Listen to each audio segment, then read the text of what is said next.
প্রিয় শিক্ষার্থীবৃন্দ, আসসালামু আলাইকুম। সরকারি হরঙ্গা কলেজের অনলাইন ক্লাসের পক্ষ থেকে একাদশ এবং দ্বাদশ শ্রেণীর ব্যবসায় শিক্ষা বিভাগের সকল শিক্ষার্থীদের জানাই আন্তরিক শুভেচ্ছা। আশা করি তোমরা সবাই এই করোনা পরিস্থিতির মধ্যে ভালো আছো। আজকের আলোচনায় আমরা ফিন্যান্স, ব্যাংকিং ও বীমা দ্বিতীয় পত্র কোর্সটি নিয়ে আলোচনা করব। কোর্সের দ্বাদশ অধ্যায়ে আছে বীমা সম্পর্কে।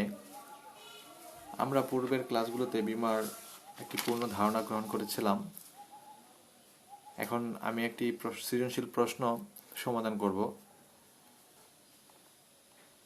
প্রশ্নের অনুচ্ছেদটি হচ্ছে, বাংলার গৌরব জাহাজের মালিক 50 কোটি টাকার জাহাজের জন্য দুটি বীমা কোম্পানির নিকট থেকে বীমাপত্র গ্রহণ করেন। যাত্রাপথে জাহাজটির অপর একটি মালবাহী জাহাজের সাথে ধাক্কা লাগায় 1 কোটি টাকার আর্থিক ক্ষতির উদ্ভব হয়। জাহাজের মালিক দুটি বীমা কোম্পানির নিকট থেকেই 1 কোটি টাকা করে ক্ষতিপূরণ দাবি করে। আমি অনুচ্ছেদটি আবারও বলছি। বাংলার গৌরব জাহাজের মালিক 50 কোটি টাকার জাহাজের জন্য দুটি বীমা কোম্পানির নিকট থেকে বীমাপত্র গ্রহণ করেন। যাত্রাপথে জাহাজটির অপর একটি মালবাহী জাহাজের সাথে ধাক্কা লাগায় 1 কোটি টাকার আর্থিক ক্ষতির সৃষ্টি হয়। জাহাজের মালিক দুটি বীমা কোম্পানির নিকট থেকেই 1 কোটি টাকা করে ক্ষতিপূরণ দাবি করে। প্রথমত প্রশ্ন হচ্ছে, প্রিমিয়াম কি? আমরা জেনেছি যে বীমা প্রতিষ্ঠানকে বীমা গ্রহীতা যে একটি নির্দিষ্ট সময় পর পর একটি আর্থিক মূল্য প্রদান করে, সেটাই হচ্ছে প্রিমিয়াম বা কিস্তি, যেটাকে আমরা বুঝে থাকি। আমি তারপরে একটু ব্যাখ্যা আকারে বিশ্লেষণ করছি। বীমা চুক্তির শর্তানুসারে প্রতিদান হিসেবে বীমা গ্রহীতা এককালীন বা কিস্তিতে সমপরিমাণ যে অর্থ বীমা কোম্পানিকে পরিশোধ করে তাকেই মূলত কি বলে? প্রিমিয়াম বলে। অর্থাৎ বীমা চুক্তিতে যে পরিমাণ আর্থিক মূল্যের কথা উল্লেখ থাকে, ঠিক সেই পরিমাণ অর্থ একটি নির্দিষ্ট সময় পর পর বীমা কোম্পানিকে প্রদান করা হয়, তাকেই মূলত বীমা প্রিমিয়াম বলা হয়। তারপর রয়েছে প্রশ্ন খতে, বীমা চুক্তিতে সদ্বিশ্বাসের সম্পর্ক বলতে কি বোঝায়? বীমা চুক্তিতে সদ্বিশ্বাসের সম্পর্ক, সদ্বিশ্বাস বলতে আমরা বুঝে থাকি যে কারো উপর কোনো কিছু বিশ্বাস করা। বীমা চুক্তি একটি চূড়ান্ত সদ্বিশ্বাসের চুক্তি, কারণ এটি চুক্তির উপরই প্রতিষ্ঠিত হয় এবং পরিচালিত হয়। বীমাকারী ও বীমা গ্রহীতা উভয়ই বীমা সংক্রান্ত সকল বিষয় প্রকাশ করবে। অর্থাৎ বীমা কোম্পানি কি পরিমাণ ঝুঁকি নিবে এবং বীমা গ্রহীতা কি পরিমাণ অর্থ প্রদান করবে, তা সম্পূর্ণ এখানে কি থাকবে? উল্লেখ থাকবে। তাই বীমা চুক্তি একটি সদ্বিশ্বাসের বা বিশ্বাসের চুক্তি আমরা বলতে পারি। তারপর প্রশ্ন গতে রয়েছে, উদ্দীপকে উল্লিখিত ক্ষতিটি কোন ধরনের সামুদ্রিক ক্ষতির সাথে সাদৃশ্যপূর্ণ ব্যাখ্যা করো। আমরা উদ্দীপকে দেখতে পেয়েছি যে জাহাজে পণ্য পরিবহনকালে অপর একটি জাহাজের সাথে ধাক্কা লেগে জাহাজের প্রায় 1 কোটি টাকা মূল্যের আর্থিক ক্ষতি হয়। নৌ-বীমার 3 ধরনের ক্ষতির জন্য বীমা করা হয়, যেমন পণ্যের ক্ষতি, জাহাজের ক্ষতি এবং মাশুলজনিত ক্ষতি। উদ্দীপকে বাংলার গৌরব জাহাজের মালিক জাহাজি বীমার অধীনে ক্ষতিপূরণ পাবে, কারণ এখানে জাহাজ বীমাই প্রযোজ্য। নৌ-বীমার বিষয়বস্তু যদি, অর্থাৎ বীমা চুক্তিতে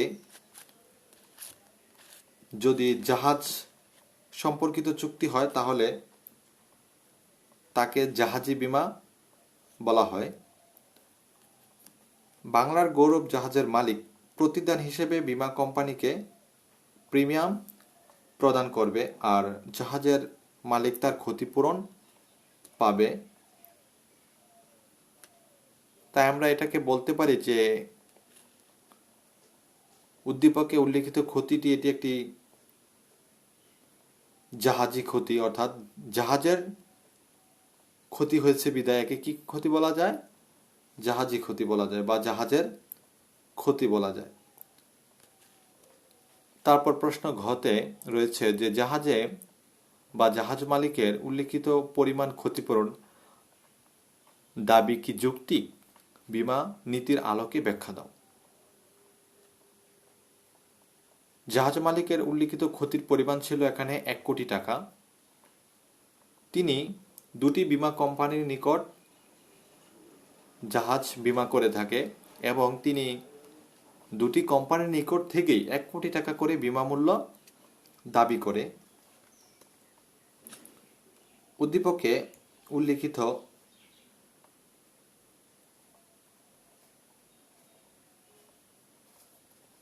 বাংলার গৌরব জাহাজের মালিক দুটি বীমা কোম্পানির নিকট 1 কোটি করে ক্ষতিপূরণ দাবি করেছেন তা যৌক্তিক নয়, কেননা তার আর্থিক ক্ষতির পরিমাণ ছিল 1 কোটি টাকা, কিন্তু তিনি দুটি বীমা কোম্পানির নিকট থেকেই 1 কোটি টাকা করে অর্থাৎ 2 কোটি টাকা বীমা মূল্য দাবি করে, যেটা যৌক্তিক নয়। কারণ নৌবিমার শর্তানুযায়ী বা বীমা নীতি অনুযায়ী যে ক্ষতিপূরণ হবে বীমা কোম্পানিগুলো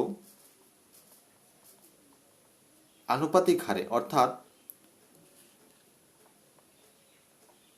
দুটি বীমা কোম্পানি তা প্রদান করবে। কারণ মোট যে ক্ষতি হয়েছে উভয় কোম্পানি একসাথে বীমা চুক্তির শর্তানুযায়ী মোট 1 কোটি টাকায় ক্ষতিপূরণ প্রদান করবে। অর্থাৎ বাংলার গৌরব জাহাজের মালিক তিনি দুটি বীমা কোম্পানির কাছে তার জাহাজটি বীমা করেছে, সে বিদায় তার যাই ক্ষতি হবে তার সম্পূর্ণ দুটি বীমা কোম্পানি আনুপাতিক হারে তার ক্ষতিপূরণ প্রদান করতে বাধ্য থাকবে। কিন্তু প্রত্যেক বীমা কোম্পানির কাছে তার মোট মূল্য কি করতে পারে না? দাবি করতে পারে না, কারণ এটা বীমা নীতির যৌক্তিক নয়।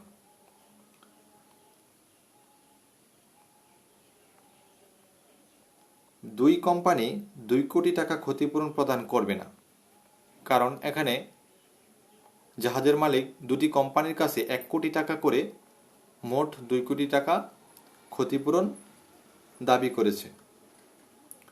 ক্ষতিপূরণ নীতি অনুযায়ী বীমা কোম্পানি মোট যে ক্ষতি হবে তার চুক্তির শর্তানুযায়ী অর্থাৎ চুক্তিতে যে শর্ত উল্লেখ থাকবে সে অনুযায়ী বীমা গ্রহীতাকে ক্ষতিপূরণ প্রদান করবে। অর্থাৎ আমরা যে কোনো বীমা করার ক্ষেত্রেই